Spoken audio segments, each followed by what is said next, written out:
Zel Boy Army. Today's video is dedicated to helping you guys improve at FIFA. To be honest, that is what the channel is about in general. Every video I'm doing is trying to help you guys improve your team, get you the best value players in your team, get the best tactics, learn how to play the game the best. If you're new to the channel, this is your first time watching a video on the channel, please subscribe. Like, if you want to learn about how to get better at FIFA, learn how to improve your team with the best tactics, this is the channel for you. I really appreciate the support everyone's been showing on the channel lately. I'm really enjoying putting content out for you guys. I appreciate all the support. Please like and comment on the video, that helps the videos do better. And subscribe. I want 10,000 subscribers in the next few months, that'd be sick to say we got to that. Boys, today's video, lots of tips on how to improve at FIFA 20. I'm dedicated to helping you improve. If there's any you feel I miss out, please let me know. But I hope you enjoy this video and I hope it helps you guys get better. Thank you for watching. Okay, so boys, one of the main ways that you can improve at the game is by having a better team. That's not me telling you to spend 10 grand on packs to get all the moments and team of the years cards. You can build a better team by getting good value players. So if you look at my team, the only ludicrously priced player is R9. This card's like 6 million. I'm playing in the Foothead Cup later tonight, so anyone who watches this video wants to check me out playing in that, check my Twitch link in the description below. That's going to be streamed at 8 PM UK time. That's why I've got loans of Dan in, because you can use loans in these. But in general, my team, nobody in this team is an absolutely crazy price. R9 is because he's the striker, so that's an example of if you want to invest in your team in one position, especially when you play in a formation like 4-2-3-1, the position you want to do it in is definitely going to be the striker position. It's just the most important position because it's the guy who puts the ball in the back of the net, which on this FIFA in particular is definitely the hardest thing to do. But easy ways to improve your team: get a good goalkeeper, they're really cheap. Try your best to have 5-star weak foots in attack. 5-star weak foot in attack, when it comes to the gameplay advice I'll give, that'll instantly make you better because you're just less predictable and you can shoot from a variety of angles. You don't have to go for ridiculously expensive centre backs. Don't go for a prime icon centre back who costs $1 million if you've not got a lot of coins, when you can get Luis Felipe who's quick, got good defending and high physicals anyway. I've done lots of videos dedicated to best value players, dedicated to the type of things you need to look for in players, like the attributes. So make sure you check those out. If you struggle to know what type of players might be good for your team, those type of videos will really help go into more specific detail. Look at the chemistry styles you might want to put in players, that will help as well. Anyone wondering why it says not found on all my shapeshifter cards? I don't really know either. EA did some sort of update today and for some reason it's saying that, but it's still letting me play a game. But yeah, the team. The team are one of the most important aspects to improving. But like I said, you don't need to just spend silly money. You can have a really solid, good team that are just built to play well on a low budget as well. Okay, the tactics. One of the key areas that I'd say here is have a plan A, a plan B, and a plan C. You've got 4 tactic options here. I don't use the attacking one. I started the defensive one. So for what I started, this is my plan, so to speak. I have a tactic that I start from the beginning. It's not a crazy attacking one. It's not a crazy defensive one. It's just tailored to suit what I think works on the game right now, which is it's really low width depth, but it's balanced because if it's dropped back, my team just sits back way too deep, I find. And it's pretty standard instructions.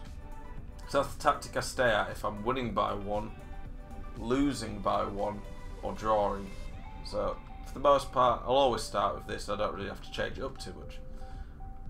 I have a tactic that I go to if I'm losing by 1 with 30 minutes to go, or I'm losing by 2. It's my crazy all-out 4-4-2 constant pressure tactic. You need a tactic that you can come back with. I play people in weekend league who I'll be 2 or 3 goals up against, and they're still sat on 1 depth drop back, not even trying to press me. Against anybody good, as soon as they see that you're not pressing them and they're winning by a few, they're not even going to bother trying to attack you. They'll just keep the ball, waste more time, and every minute you're not scoring and you're a few goals behind, you're just going to fall further and further behind, which is going to hurt you and make it really hard to come back. Time is of the essence if you're chasing a game, so don't hesitate to be able to switch to a pressing tactic. So having a game plan to start with, and then to chase the game is important. But also, I find quite a lot of the time, if I go down against people, a lot of the time they don't really have a tactic to deal with the press. So you need a tactic that if someone's pressing you like mad because you're beating them, then you can go to. So for me, I do go to drop back for this, because the main thing with this is it just means my team sits so deep that if my opponent wins the ball high up the pitch or a press, they can't counter me. I have possession and 10 width, because I'm not trying to score really here, I'm just trying to get past the pressure. But sometimes this what it'll allow me to do is beat the press, because I've got more width, more space, more options, and then I'll get goals anyway. And for this, I go to the 4-2-3-1-2, because it's just a bit more wide, it's more dedicated to dealing with the press. I've got specific tactic videos about these that I'd recommend you go check out. It goes into more depth, explains the more nuances of the tactics. So those are the tactics.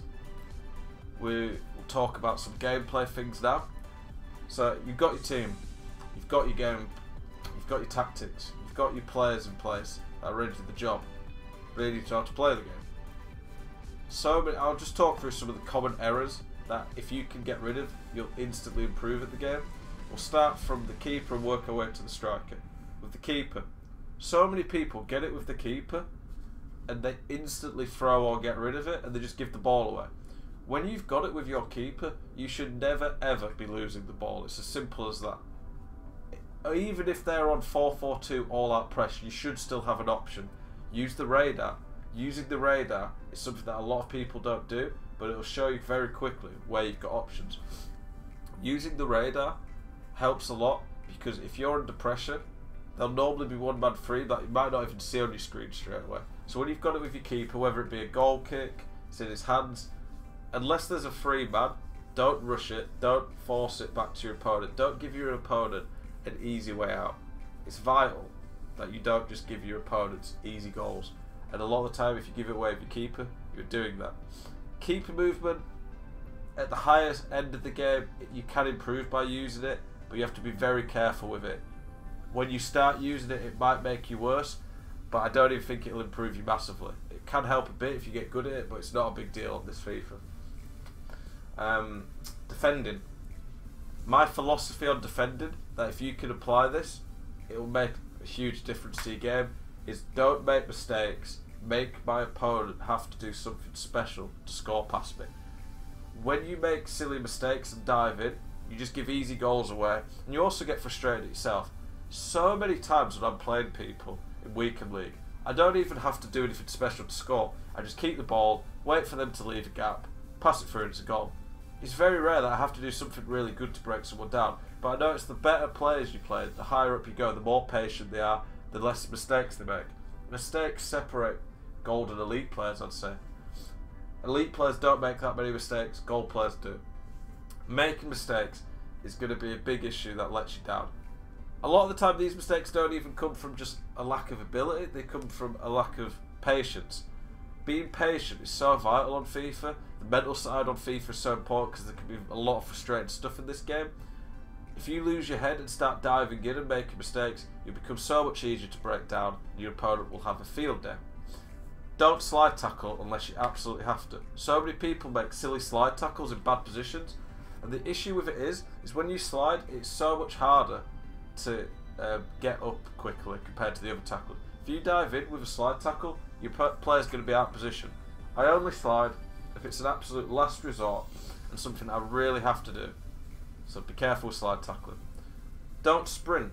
This is something that I could say covers everything, and this alone can change your game if it's something you have an issue with right now. Only sprint when you absolutely have to. If you run with an attacker and you've got a lot of space, or you have to chase someone with a defender. But when you're trying to defend against dribbling, and you're trying to pass shoot, if you don't have to sprint, don't. Because when you sprint, it increases the error on tackling, passing, shooting, intercepting, pretty much anything you can think of. Passing the ball. With defenders, be a bit more careful. Be very careful if they've got a bad weak foot. With midfielders, maybe you have to go for a few more creative passes. Be quite careful still. Facing the right way. So many people don't face the right way when they make passes on the game. It gives the ball away very cheaply, because earlier on this game, EA made a patch that really hindered passing facing the wrong way. So it's important you be very careful with that. Threaded through balls I wouldn't use generally unless you're at a very high level and you understand whether to be used. Then an option, but they don't help massively. Double A pass around the box is something that you can do. What this will do is it can bug out defenders by basically they don't lock onto it very well, so you can add that to your attack. Have a set of skill moves that you use. For me, the ones I would recommend that are easy to do are the drag back, because you can exit either way and pretty much every player can do it.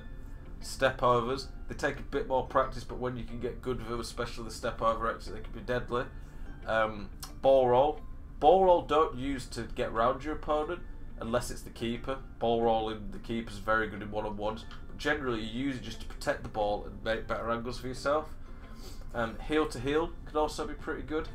You don't need to have a crazy amount of skills in your locker. Fake shots are another one as well that are good, but you don't need all these skills. You don't need to be spamming skills to be good. It's even harder now with the skill chain that they added to this game. Just having a few in your locker makes you more predictable. In general, probably the last piece of advice, we can make another video about this potentially if you guys want to hear more type of advice. The last one I'd say is be patient. Defending attack, patience is so vital on this game. If you're not patient, your opponent's going to wear you down and you'll start taking a lot of silly losses. Boys, hope you enjoyed this video. Thank you very much for watching. We'll be back tomorrow with another one. Have a good one.